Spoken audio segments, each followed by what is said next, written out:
grands événements reçoit pour vous ce soir une personnalité africaine de marque, née à Thiès, capitale du rail, carrefour de l'Afrique de l'Ouest. Il est diplômé de la prestigieuse École nationale d'administration du Sénégal. Il se lance dans l'arène politique en 2014 sous la bannière du PASTEF, patriote du Sénégal pour l'éthique, le travail et la fraternité. À la tête de ce parti, il place la rigueur, la probité au centre de ses priorités. Son discours de rupture pour un Sénégal et une Afrique libre et digne mobilise la jeunesse. Élu comme député en 2017, son parti crée la surprise en arrivant troisième à l'élection présidentielle en 2019.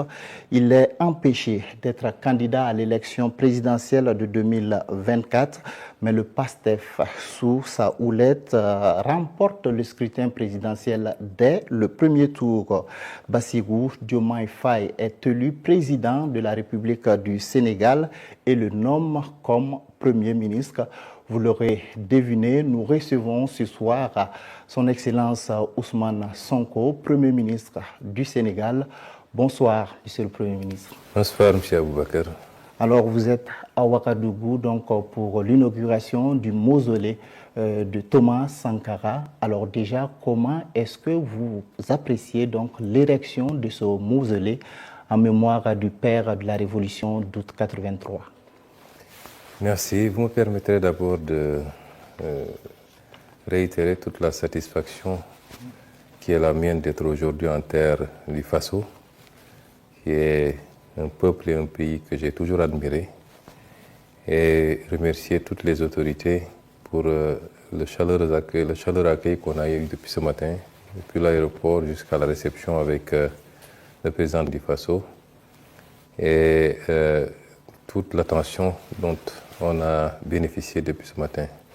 C'est un plaisir d'être là et je crois qu'également la télévision nationale du Faso me devra quelque chose parce que c'est la première interview que j'accorde depuis 3 ans à une télévision étrangère et c'est vous dire l'importance que j'accordais à cette visite qui est une visite qui a un double sens. D'abord, comme vous l'avez dit, je suis venu sur invitation de mon homologue le Premier ministre du Faso, à qui j'avais exprimé d'abord mon souhait de venir pour une visite de travail. Et il a reformulé en proposant cette date qui coïncidait effectivement avec le second terme de ma visite, l'inauguration du mausolée d'un des plus grands hommes que l'Afrique ait produit, qui est une référence pour nous tous depuis notre tendre enfance, en l'occurrence le président Thomas Isidore Sankara. Et j'ai sauté sur l'occasion parce que coïncidence ne pouvait mieux tomber pour être là aujourd'hui. Et nous avons démarré effectivement les discussions de manière plus ou moins informelle. Il y aura une rencontre intergouvernementale pour aborder, passer en revue la coopération entre les deux États. C'est une inauguration qui a beaucoup d'importance pour nous.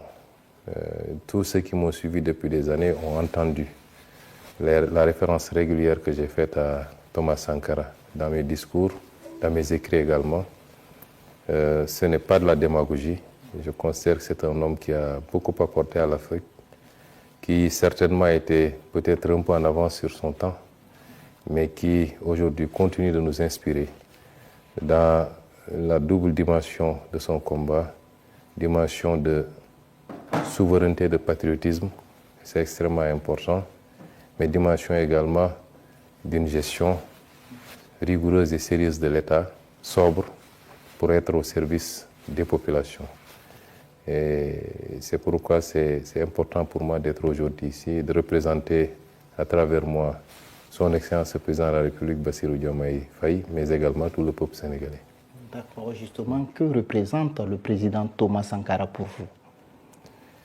Vous savez, nous nous sommes lancés en politique à partir d'un certain nombre de constats, des constats relatifs à des préoccupations internes au Sénégal, mais des constats beaucoup plus génériques par rapport au rapport de l'Afrique au reste du monde. Et évidemment, deux notions ont pris une importance particulière dans notre diagnostic de base qui a prévalu à la création du parti.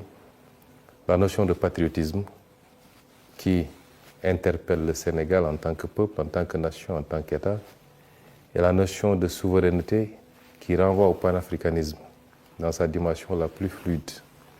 Évidemment, l'Afrique n'est pas une réalité homogène. Il ne faut pas qu'on se leurre en pensant que dès qu'on parle de l'Afrique, c'est comme si c'était une seule réalité. C'est un continent qui, d'est en ouest, du nord au sud, présente des spécificités. Mais c'est un continent qui, à la base, regroupe un certain nombre de caractéristiques communes, indépendamment des petites différences. Et sous ce second aspect, un certain nombre de leaders politiques illuminent effectivement nos réflexions, mais également guident quelque part notre action. Il s'agit certainement du président Thomas Sankara, mais il y a d'autres leaders comme Patrice Lumumba, comme Mamadou Dia au Sénégal, qui est d'ailleurs une de nos références les plus solides. Vous avez vu que récemment, le président Diomaye a rebaptisé la plus grande avenue chez nous pour lui donner le nom du président Mamadou Dia. Certainement d'autres, Kwame Nkrumah à côté. C'est autant de leaders qui nous inspirent. Évidemment, nous nous inspirons d'eux, mais en nous adaptant à notre contexte. Les contextes ne sont pas les mêmes et nous pouvons prendre beaucoup de leurs idées, de leur conception des choses, mais en l'adaptant à notre contexte, à notre temps et aux outils dont nous disposons aujourd'hui. Et c'est cela que représente effectivement Thomas Sankara. Ce n'est pas seulement dans le discours politique, mais les actes qui ont été posés durant le court temps qu'a duré son règne pour souverainiser le Burkina Faso, pour ramener les valeurs et les traditions qui fondent la société burkinabé. Ça, c'est extrêmement important pour tout Africain qui veut aujourd'hui mener un combat similaire. Justement, est-ce que vous pensez que les pays africains aujourd'hui doivent s'inspirer donc de cet idéal de souveraineté, de lutte contre l'impérialisme qu'a incarné le président Thomas Sankara donc pour aller de l'avant? Vous savez, je serais très prétentieux pour pouvoir parler au nom de toute l'Afrique et j'éviterai sûrement d'apparaître comme un donneur de leçons. Je peux parler du Sénégal avec beaucoup d'aisance. Je peux, avec beaucoup d'humilité, faire des suggestions pour le reste de l'Afrique. Et je pense que nous devons poser les actes dès lors qu'on nous a dit que nous étions des États indépendants. Cette indépendance, nous l'avons arrachée d'une manière ou d'une autre. Certains ont dû lutter militairement, même j'allais dire physiquement. D'autres ont eu à mener des luttes politiques pour aboutir à l'indépendance. Dès lors qu'on a cette indépendance, c'est à nous de donner un contenu à notre souveraineté. Qu'est-ce qui a fait que durant toutes ces années, nos leaders, en tout cas une bonne partie de nos leaders, ont accepté de continuer de subir les dictats et les ordres venant d'ailleurs? Ça renvoie à nous-mêmes, à nos élites d'abord, mais également peut-être pour une moindre part au peuple qui doit s'intéresser et s'impliquer dans la gestion de la chose publique. Et c'est pourquoi nous considérons qu'il nous faut beaucoup moins être dans la défensive, mais incarner de manière offensive l'indépendance que nous avons acquise, c'est-à-dire que nous avons acquis en posant des actes très concrets et voir dans quelle mesure ces actes-là seront contredits ou contrecarrés par d'autres. À partir de ce moment, on pourrait revenir sur l'aspect défensif de la souveraineté. Et c'est pourquoi, si je prends l'image du Sénégal, depuis 1 an qu'on est au pouvoir, on a posé des actes de souveraineté. Je n'en veux pour preuve que la présence militaire. On a dit on ne peut pas admettre au Sénégal qu'il y ait des bases militaires étrangères. Et pour tout pays qui avait une base militaire au Sénégal, on l'a notifié pour le dire que nous demandons ce qui retire toutes les troupes du Sénégal. Et cette opération est lancée. Si vous avez suivi l'actualité, il y a 2 jours, une base militaire a été libérée et le processus prendra fin d'ici le mois de juillet et le Sénégal n'aura plus sur son sol de base militaire étrangère. On n'a pas besoin, pour moi ça doit être un acte ordinaire pour un pays, de dire que nous sommes souverains, nous avons une armée nationale, nous avons des forces de défense et de sécurité, nous pensons pouvoir gérer nous-mêmes notre sécurité. Et c'est autant d'actes qui sont posés sur la gestion de nos ressources naturelles. Qu'est-ce qui a fait que l'Afrique n'ait pas pu bénéficier de ces ressources naturelles comme l'ont pu d'autres zones du monde, en Asie, dans le Golfe, en Europe, en Amérique. Tout le monde jouit de ces ressources naturelles, sauf l'Afrique. Pourquoi? Est-ce qu'il y a besoin d'un discours? Non. On pose les actes. S'il y a des choses à renégocier, on les négocie. Nous sommes ouverts pour le partenariat avec le monde entier, mais qu'il soit juste, équilibré et mutuellement gagnant. Ça, c'est des actes qu'il faut poser et avancer.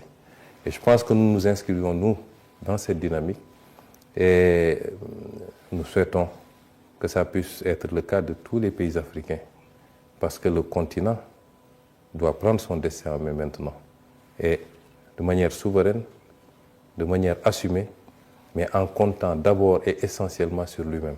Et c'est ce, je n'ose pas de manière péremptoire ou impérative l'élargir à tout le monde, mais je peux, dans le discours et dans les actes qu'on pose, en espérer, inspirer également, comme nous nous inspirons nous-mêmes de ce qui se fait de bien dans d'autres pays africains. D'accord. Alors, Monsieur le Premier ministre, l'une des questions en débat actuellement au sein de la jeunesse africaine, c'est la question donc du franc CFA. Alors, quel regard vous portez donc sur le franc CFA? Notre position sur le franc CFA a été très constante. Vous savez, j'ai la chance d'être un homme politique qui a écrit des livres. Et ma pensée est dans ces livres-là. Mais ma pensée est exprimée également à travers des émissions, des meetings. Notre position a été toujours constante. L'effort d'intégration d'une sous-région qui passe par des actes forts pour avoir un marché commun, pour avoir des législations tarifaires communes, pour avoir une monnaie commune, c'est un effort salutaire. Nous voulons un espace intégré. Nous voulons une zone la plus intégrée possible en Afrique de l'Ouest, qui peut aller au-delà de l'espace UEMOA, mais nous le voulons. Nous le souhaitons. Parce que nous sommes dans un monde où les gens se regroupent dans des ensembles pour être plus forts. C'est notre souhait. Et la monnaie est un instrument extrêmement important de politique pour un État. À côté de la politique budgétaire, la politique monétaire est extrêmement importante. Et c'est important que la zone ait réussi de mettre en place un marché commun, de mettre en place une monnaie commune. Mais il y avait un problème. Le problème, c'est que cette monnaie continuait à symboliser quelque part une présence coloniale, quoi qu'on dise. Et nous avons considéré que cette monnaie dépouillée de ces éléments-là redevenait une monnaie des Africains, par les Africains et pour les Africains. Il y a des aspects symboliques, c'est l'appellation de la monnaie, même si CFA de 1960 ne signifie plus tellement CFA de 1960. Mais le seul fait qu'on parle encore de CFA pose problème. Ça, c'est un élément. Mais ça, c'est les aspects les moins importants. C'est symbolique. Après, la monnaie est un instrument, comme je l'ai dit, de politique publique. Le débat qu'on se pose, c'est est-ce que cette monnaie, telle qu'elle se présente aujourd'hui, est adaptée à nos options de développement? De la réponse à cette question doit dépendre l'orientation qu'on va prendre. La monnaie CFA, arrimée à l'euro et à la zone euro, semble être une monnaie trop forte pour nos économies, qui nous restreint à être des pays importateurs qui consomment ce qui est produit ailleurs, mais qui ne nous rend pas très compétitifs quand on veut inverser la tendance. Or, la logique dans nos pays, c'est d'aller vers une politique de substitution des imports. C'est entre autres un des griefs économiques, il y en a beaucoup d'autres, notamment le manque de flexibilité et beaucoup d'autres aspects. À partir de ce moment, c'est de la réponse qu'on apporte à ces considérations techniques qu'on va dépendre de notre décision d'aller dans tel ou tel autre sens. Et nous avions dit, depuis mes écrits, mon livre de 2018, quand je devais être candidat à l'élection présidentielle, jusqu'au programme du président Bassirou Diomaye de 2024, nous sommes restés constants. Nous sommes dans un ensemble qui présente ses avantages, mais qui a des inconvénients. Nous poserons le débat avec nos partenaires pour leur dire nous devons évoluer. Si une solution est trouvée dans ce cadre-là, tant mieux. Il n'y a aucune raison pour que nous sortions de cette monnaie. Mais si ce n'est pas le cas, nous assumerons notre responsabilité. Et nous sommes toujours dans cette logique. Quand nous sommes arrivés, la BCEAO, qui est l'institution commune, nous a présenté les travaux qu'ils ont faits, qui vont exactement dans le sens de ce que nous avons dit tout à l'heure. Il s'agit maintenant pour les présidents de se retrouver pour valider un certain nombre d'options. Ça, c'est l'aspect politique. Les techniciens ont fait leur travail. Et nous espérons que les présidents vont convoquer, vont statuer, vont nous permettre de faire un pas significatif vers l'appropriation totale et définitive de notre monnaie pour pouvoir avoir un instrument monétaire et une politique monétaire, ce qui n'est pas le cas actuellement.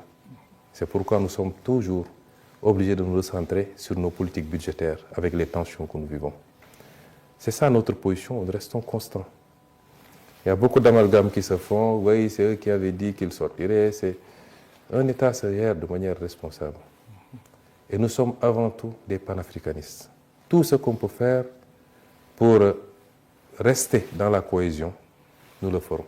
Mais si on se rend compte que ça ne va pas dans le bon sens et que ce n'est pas bon pour nous, le panafricanisme a ses limites également. Ça ne peut pas se faire au détriment des intérêts des États. Et à partir de ce moment, nous assumerons toutes nos responsabilités par rapport à cette monnaie. D'accord. Alors, Monsieur le Premier ministre, l'intégration économique en Afrique de l'Est rencontre actuellement des difficultés. La CEDEAO compte actuellement 12 pays, après donc le retrait des pays de l'AES. Comment est-ce que justement vous avez vécu ou vous vivez en tout cas cette rupture entre la CEDEAO et l'AES? Avec beaucoup de regrets. Il faut dire les choses, ne pas être panafricaniste et souhaiter que les ensembles, les fragiles ensembles que nous avions peiné à rassembler éclatent. Je ne pense pas que les pays de l'AES l'aient fait de gaieté de cœur. Je ne pense pas que le reste de la CEDEAO l'ait accepté de gaieté de cœur. Les rassemblements, c'est d'abord les rassemblements des peuples, avant d'être les rassemblements des dirigeants. Et les peuples continueront à être des peuples de la CEDEAO, quoi qu'on veuille. Ce n'est pas parce que 3 pays sont sortis de la CEDEAO qu'on est dans une rupture totale, opaque, et qu'il n'y ait plus de relations commerciales, de relations économiques, de relations sociales même. Parce que de part et d'autre des frontières, c'est souvent les mêmes populations avec les mêmes ethnies qui vivent. Et notre zone est condamnée à vivre ensemble. Nous sommes liés par l'histoire, par la géographie. Nous n'avons pas de choix. Maintenant, il y a des situations politiques qui se présentent à nous. Des erreurs ont été commises. Il faut dire les choses telles quelles. Je n'ai pas commenté la décision. Lors de sa dernière sortie sur la question, le président Diomaye Faye a appelé à respecter la décision des pays de l'AES. C'est une façon de parler. Qu'on le veuille ou qu'on ne le veuille pas, on le respecte, c'est des États souverains qui prennent leurs décisions. Des erreurs ont été commises à la base, je pense que principalement des erreurs de la CEDEAO dans la gestion d'un certain nombre de situations. Je l'ai dit quand j'étais opposant, je le redis aujourd'hui. Et je ne dis pas des choses pour plaire aux pays de l'AES ou pour plaire à la CEDEAO. Je ne suis pas dans ces considérations-là. Malheureusement, nous sommes dans un manichéisme qui fait que de plus en plus le discours c'est « il est avec moi ou il est contre moi ». Vous pouvez être convergent sur 80%, 90%, il suffit que sur une question, il y ait des avis divergents et vous devenez, des avis divergents du moins, et vous devenez l'ennemi. Ce n'est pas ça. Nous devons aujourd'hui nous élever à la hauteur de nos responsabilités, tout ce tant que nous sommes. Je ne cherche pas à plaire aux uns et aux autres. Je reste fidèle à mes idées. Je dis qu'à la base, il y a eu des problèmes.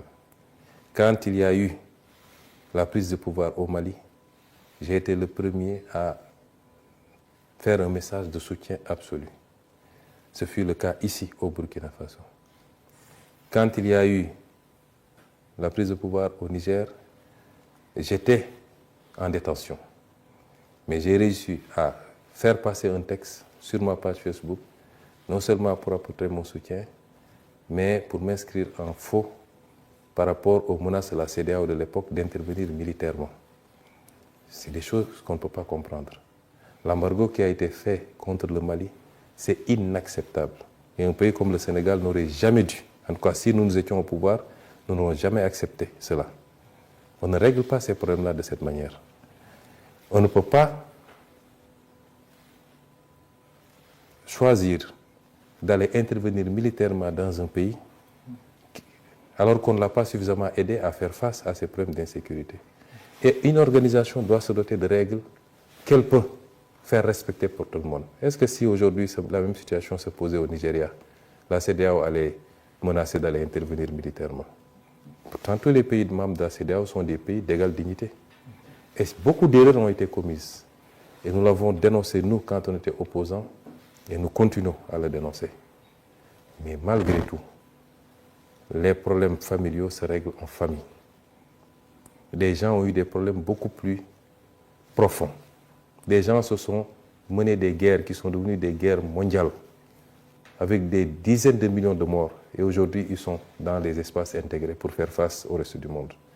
Et c'est nous, dans ce sens-là, que nous avions dit que notre souhait, c'est que l'espace n'éclate pas. Parce que même si ça a éclaté, nous continuerons à travailler ensemble. Prenez le cas du Burkina et du Sénégal. Nous avons 20 accords de coopération signés et ratifiés. Il y a 23 autres qui sont en cours de discussion. Vous pensez que c'est parce que le Burkina n'est plus dans la CEDEAO que ça va arrêter? Non.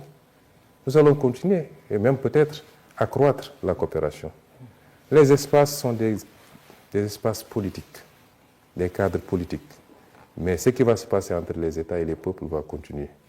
Et nous espérons, en respectant les choix des uns et des autres, et j'espère que la CEDEAO va en tirer toutes les conséquences pour que, dans le traitement à la base, je disais tout le temps, on ne peut pas ignorer les causes réelles d'une maladie pour vouloir se pencher sur les symptômes. S'il y a coup d'État, qu'est-ce qui a amené les coups d'État? Et pourquoi, quand les gens font des tripotages constitutionnels, la CEDEAO ne parle pas? Quand des gens briment des opposants, la CEDEAO ne parle pas? Jusqu'à ce que certaines situations arrivent, on sort des communiqués, on fait des embargos et on menace d'intervenir militairement. C'est ces erreurs qui nous ont conduits à ça. Et j'espère que la CEDEAO en tirera toutes les leçons et surtout aura l'ouverture qu'il faut pour traiter tous les États de manière égale. Il n'y a pas ici de grands ou de petits États, etc. Et peut-être sous ce chapitre, et je ne désespère pas, tôt ou tard, que les retrouvailles se fassent, parce que nous avons un destin commun. Justement, le président Diomaye Faye et son homologue du Togo ont été désignés par la CEDEAO pour mener donc une médiation. Est-ce que vous pensez que les positions sont encore conciliables? Les positions sont toujours conciliables. L'histoire est faite de séparation et de retrouvailles. De séparations quelquefois très douloureuses, qui ont abouti certainement quelquefois à des guerres et tout, et de retrouvailles. C'est maintenant, c'est dans 10 ans, c'est dans 100 ans, Dieu seul sait. Mais d'abord sur la médiation, je pense que le président Faye a fait ce qu'il a fait de bonne volonté. Beaucoup de gens, même dans l'opinion publique, une certaine opinion publique, pas tout le monde dans les pays frères de l'AES, dès lors que le président Diomaye a été désigné médiateur, ont immédiatement voulu l'associer ou alors lui imputer une responsabilité dans ce qui s'est fait. Je rappelle que tout ça ne nous avait pas trouvé, nous, au pouvoir. Peut-être que ceux qui l'ont désigné médiateur ont considéré qu'ils étaient suffisamment déjà contestés ou indexés pour pouvoir eux-mêmes être les solutions. Et c'est pourquoi ils ont considéré que le Sénégal, qui venait d'accéder au pouvoir avec une certaine vigilité, pouvait peut-être réussir là où ils ont réussi. Mais ce n'est absolument pas un positionnement du Sénégal contre X ou pour Y. Le Sénégal n'est pas dans ces jeux-là. Et il l'a fait avec toute la bonne volonté du monde. Tout le respect dû à tout le monde. Parce que c'est ça l'identité aussi diplomatique du Sénégal. Mais dès lors qu'il a dit qu'il faut respecter la volonté et les choix du pays de l'AES, nous devons tous en tirer des conséquences que peut-être qu'il considère qu'il a fait ce qu'il pouvait, Certainement il a déjà rendu compte à ses pairs de la CEDEAO, mais ce n'est pas pour autant la fin de l'histoire, comme je dis. Les relations bilatérales vont continuer et certainement le temps nous édifiera sur ce qui sera fait, mais même si c'est maintenu. Je dis que à la limite, ce n'est pas le plus important. Je vous donne un exemple. Si les pays de l'AES sortent de la CEDEAO, théoriquement, qu'est-ce qui manque? Ils ne sont plus dans le marché commun et ils ne partagent plus un certain nombre d'avantages communs en termes de facilité de circulation, en termes de documents de voyage, etc., etc. Mais fondamentalement, la ZLECAf, que nous avons tous ratifiée, offre exactement les mêmes avantages dans l'espace africain, beaucoup plus large. Et ce qui est indexé ici, dans le cas de la CEDEAO, c'est particulièrement la dimension politique de la CEDEAO. La dimension politique. Avant qu'on arrive à la CEDEAO, la première formulation n'avait pas ces aspects politiques-là, où l'ensemble des pays pouvait s'intéresser sur ce qui se passait politiquement dans un autre pays et y intervenir. Ça, c'était l'aspect marché, l'aspect économique qui était privilégié. Ce qui est contesté aujourd'hui par les pays de l'AES, c'est qu'on ait pu, à un moment donné, mettre en branle la dimension politique de la CEDEAO au point de vouloir mettre des sanctions contre ces pays-là. Je pense que l'évolution naturelle des choses va nous édifier, mais je ne vois pas d'impact important possible dans cette séparation sur le plan de la coopération entre les pays et dans la zone globalement. D'accord. Alors, Monsieur le Premier ministre, l'un des arguments qui a été avancé par les pays de l'AES pour sortir de la CEDEAO, c'est, si on peut le dire, la non-assistance face à la crise sécuritaire, à la lutte contre le terrorisme. Alors, aujourd'hui, comment est-ce que le Sahel, à votre avis, peut parvenir à juguler cette crise sécuritaire dans le Sahel? Vous me permettez d'abord de réitérer toute ma solidarité avec nos amis et frères du Sahel. Ce n'est pas une crise du Sahel, c'est une crise de l'Afrique de manière générale et de l'Afrique de l'Ouest. Aucun de nous ne sortira indemne de cette affaire et nous sommes tous, d'une manière ou d'une autre, sous la menace. Ceux qui font ces actes n'ont pas d'amis.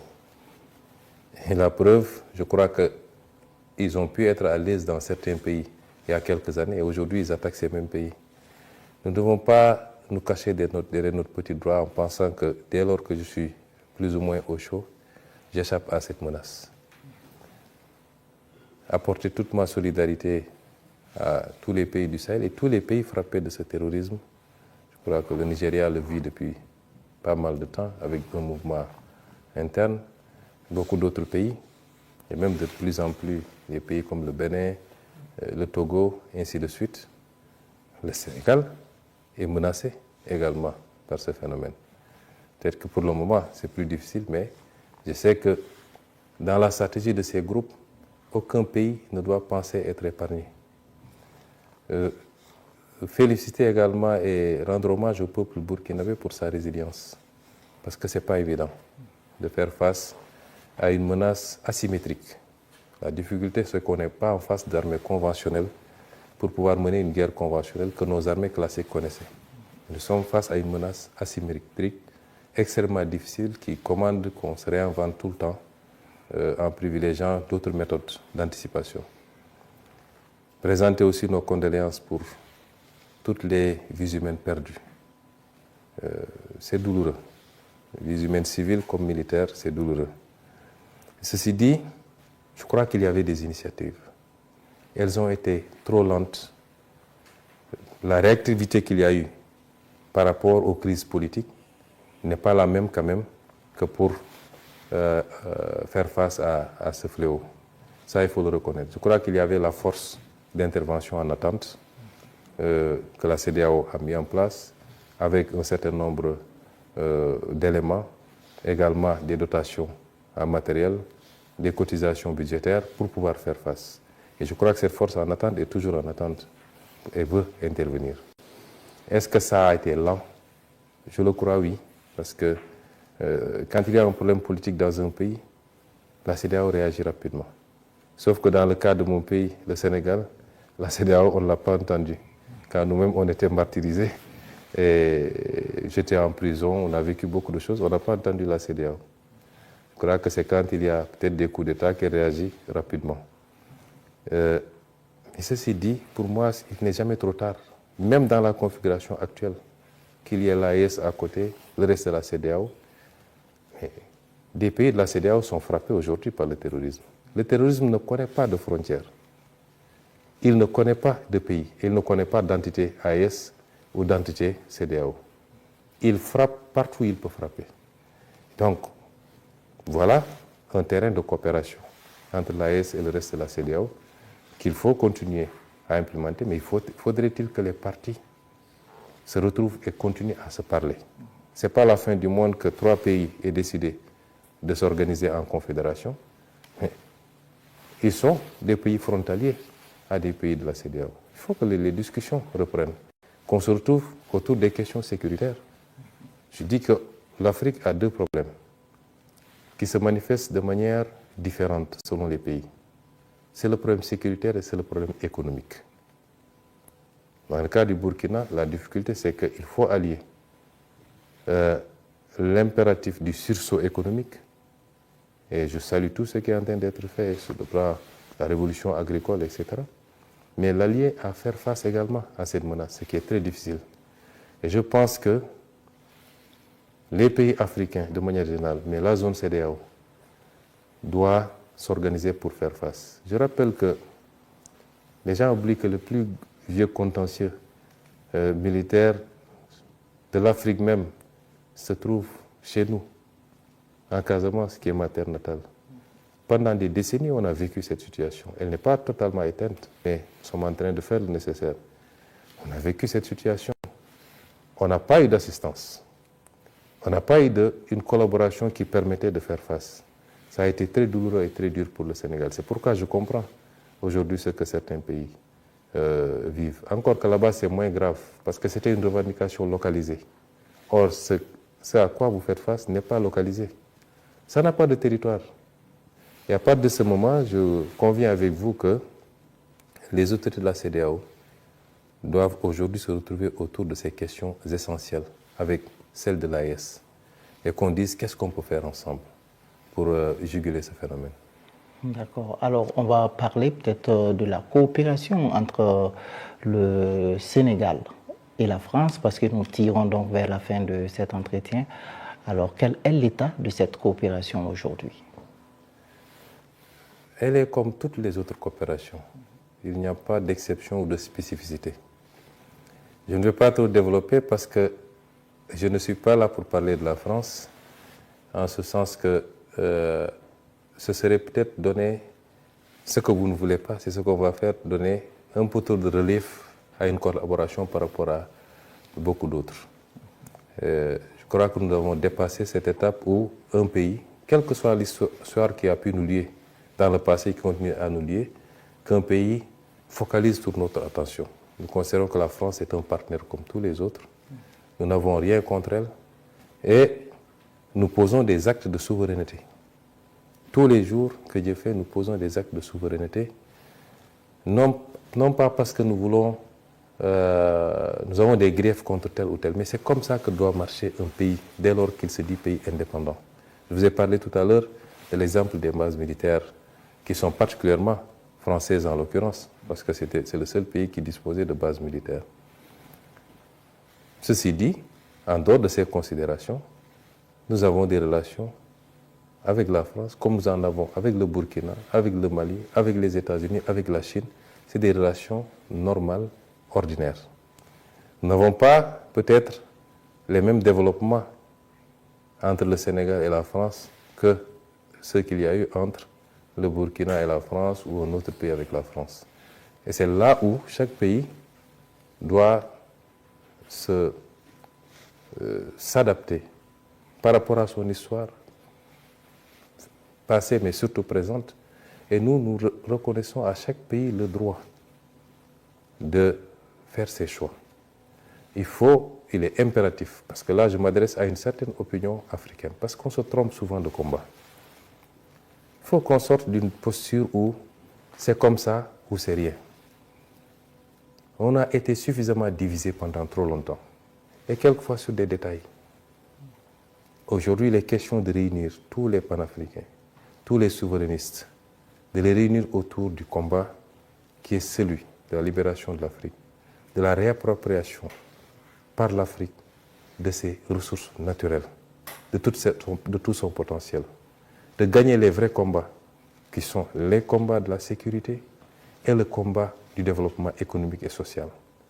Et ce matin, on a longuement discuté avec le président Traoré, que je considère comme mon ami et un frère. Le président Traoré, on se parlait, j'étais opposant, il venait d'arriver au pouvoir. La dernière fois qu'on s'est parlé avant mon arrestation, c'était 48 heures avant mon arrestation.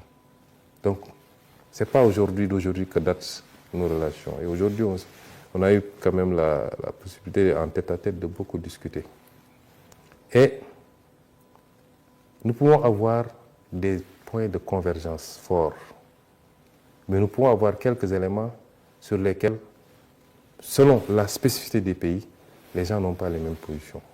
Ça ne doit pas être des facteurs de cristallisation sur des positions. Parce que si on devait regarder les points de convergence, elles sont à 95%. Maintenant, le Burkina, c'est le Burkina. Le Sénégal, c'est le Sénégal. La Côte d'Ivoire, c'est la Côte d'Ivoire. Un autre pays, c'est un autre pays. Et je réitère, nous, Sénégal, notre combat, au-delà des divergences qu'il y a, qu'on peut comprendre, c'est de tout faire pour réunir les fils et les filles d'Afrique autour d'objectifs communs, forts, pour faire face au reste du monde et aller à la conquête du monde. Et si on veut faire ça, il nous faut faire preuve de dépassement et de tolérance mutuelle sur les aspects. Personne n'est plus panafricain que quelqu'un d'autre. C'est selon les contextes que les gens s'adaptent. Quand nous posions le débat souverainiste et quand nous menions le combat, ça fait 10 ans que nous avons commencé en tant qu'opposants anonymes, inconnus.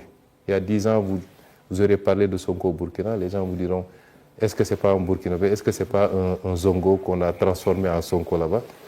Et on a fait notre petit chemin. On est resté cohérent et constant. Évitons les facteurs de division sur des détails souvent et mettons-nous autour de l'essentiel.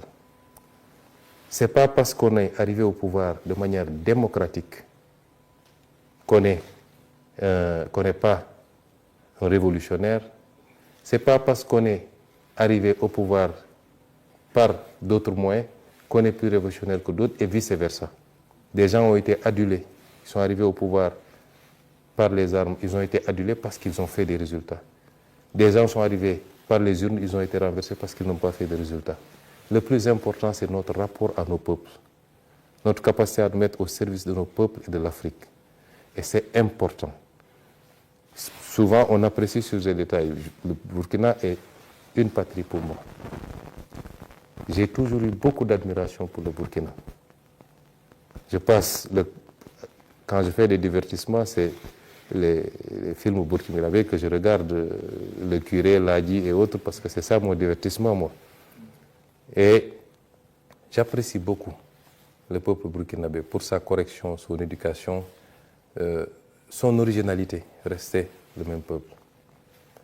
J'aime beaucoup ce pays, son originalité, et je crois que le Sénégal et le Burkina ont plus de liens qu'ils le soupçonnent eux-mêmes. C'est pourquoi j'ai tenu à être là, pour la mémoire du président Thomas Sankara, mais pour réaffirmer cette relation forte entre nos deux pays et que, sous la présidence de son Excellence Bassirou Diomaye Diakhar Faye, nous voulons faire de cet axe Ouagadougou-Dakar un axe très fort. Le reste, c'est de la politique. AES, CEDEAO, ce qui nous intéresse. Nous allons renforcer nos relations avec le Burkina, avec le Mali, avec le Niger et avec tous les autres pays parce que c'est ça nos convictions. D'accord. Alors, dernière question, Monsieur le Premier ministre. Alors, vous êtes là pour le mausolée Thomas Sankara. Aujourd'hui, quel message vous avez donc à l'endroit de la jeunesse africaine? D'abord, un message d'unité. Je crois qu'il y a je ne veux pas utiliser le terme, mais quand je vois souvent ce qui se passe actuellement, j'ai l'impression que l'Afrique est plus divisée que jamais. Et au niveau de son segment le plus essentiel, sa jeunesse. La jeunesse de l'Afrique, c'est sa force. Il faut qu'on transforme cette jeunesse non pas en charge, mais en dividende.